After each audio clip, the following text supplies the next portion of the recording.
When school. School. You're gonna tell me you have schoolwork tomorrow. Till when?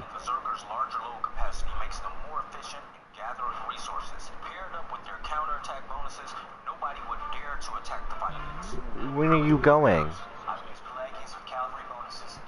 When are you waking up?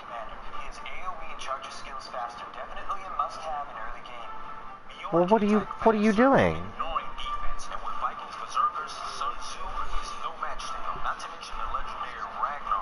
What kind of concepts?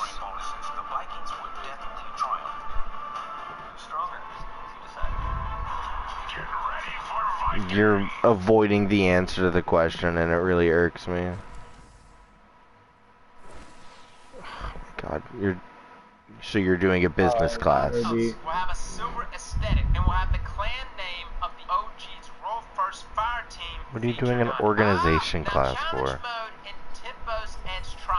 What are you not organized? 24 hours, and then that mode will disappear. The encounter challenge will become available again later in the season. We will have a full array of rewards and rewards associated with Vault of Glass, as well as an emblem available for completing it. We'll cover all the details on how to get them soon. One quick thing to call out is that the opening area of Vault of Glass will now be a private space for your fire team. Don't expect any backup from wandering guardians. You won't be able to abandon the mission and explore Venus, as tempting as that is. There's only one way forward, and that is to the vault.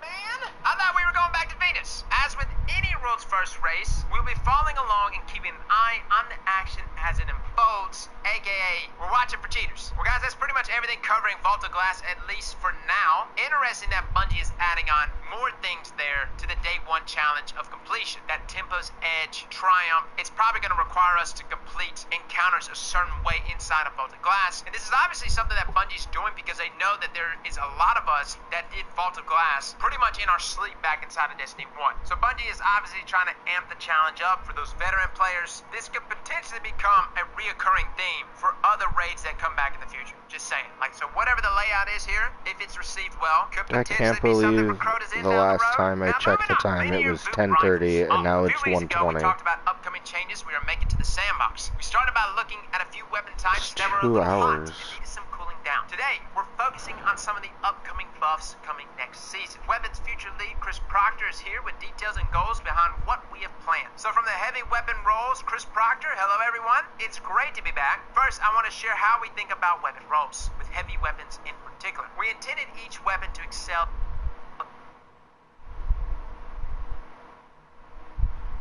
in one or two areas, making them optimal choices in particular situations based on target types or engagement distance. For heavy weapons, this is how we intended the weapons to fill the roles of ad clear, single target damage, and burst damage. So explanation of roles. Ad clearing weapons, clearing weaker enemies faster than you could with a primary weapon. For most content, primaries do the ad clear job perfectly well. This is most useful in high difficult PvE, such as Grandmaster Nightfalls, where you sometimes benefit from the rapid fire damage of a machine gun or the group clearing potential of a rocket launcher. Single target damage, essentially burning down a boss. Burst damage, burning down a champion quickly, or for bosses with multiple damage phases, clearing a phase quickly. Now how weapon maps to roles. Sword, ammo efficient at ad clearing, single target sustained damage, secondary burst damage at the cost of being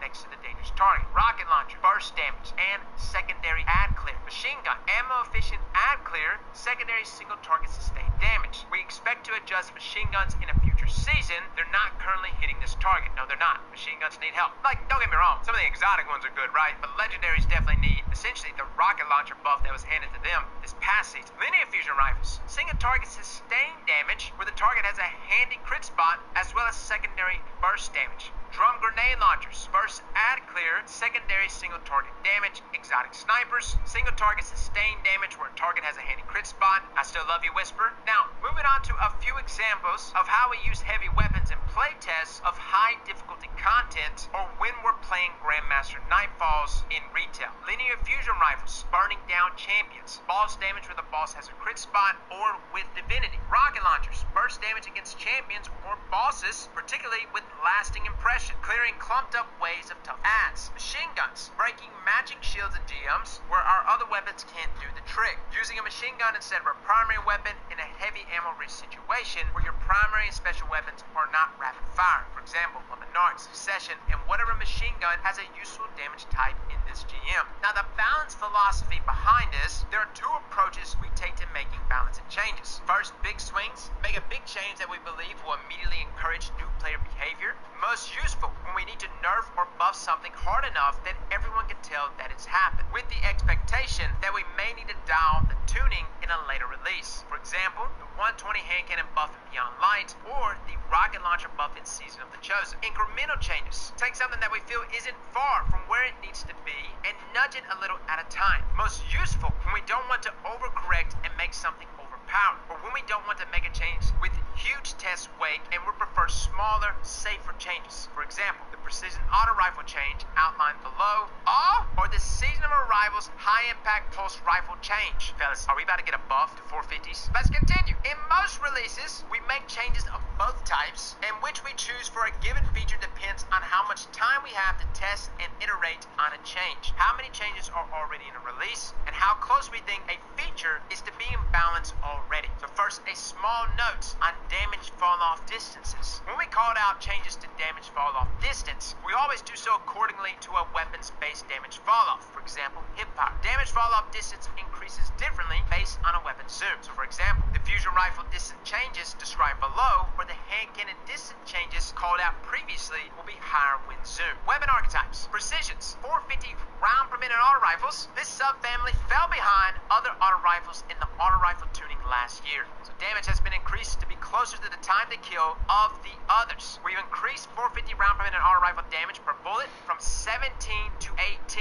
Alright, is that just the body shot damage? Increased precision auto rifle damage per bullet from 17 to 18. Okay, sometimes like Bungie just like comes out right and tells us what they're increasing. But if it is scaling both precision damage as well as body shot damage, which is what I'm hoping they're saying right here, then precision auto rifles should be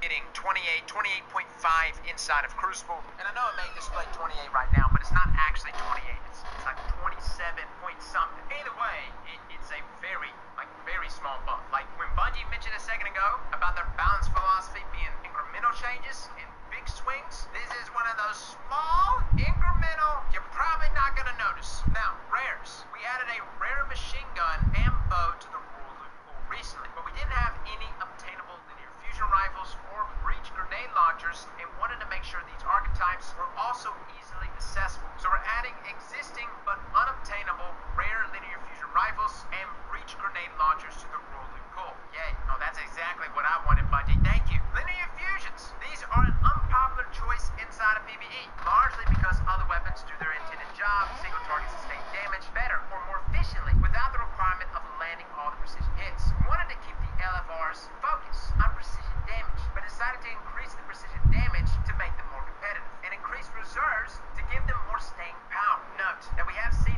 plenty of suggestions to move some of our linear fusion rifles out of the heavy slot, but this is a substantial amount of work and a balanced risk for PvP due to difficulty of balancing sniper rifles as instant shot weapons against LFRs with a charge time, with wildly varying flinch and aim assist values, and reduces weapon diversity in the heavy slot. It's still a possibility for some time in the future though, if tuning them as heavy weapons doesn't have a desired effect. But right now, linear fusion rifles will get an increase in precision damage by 15%, as well as an increase in reserve ammo by 20%. Alright, that's not bad. Nice blanket buff. They didn't say anything about the exotics, meaning sleeper with the catalyst, let's go! Now all of this is for naught. If next season we don't have some sort of champion mod that can be applied here to our linear fusions. We'll see. Now for our fusion rifles. The recent buff to fusion rifle range had the side effect of making the best subfamily for PvP high impacts even better. So we decided to bring low range stat fusion rifles up a fair bit. So we're increasing the damage fall off starting distance for fusion rifles rifles, no effect on 100 range stat, plus 2 meters on 0 range. You know it's a fusion rifle that doesn't have high range, but it's simultaneously extremely deadly?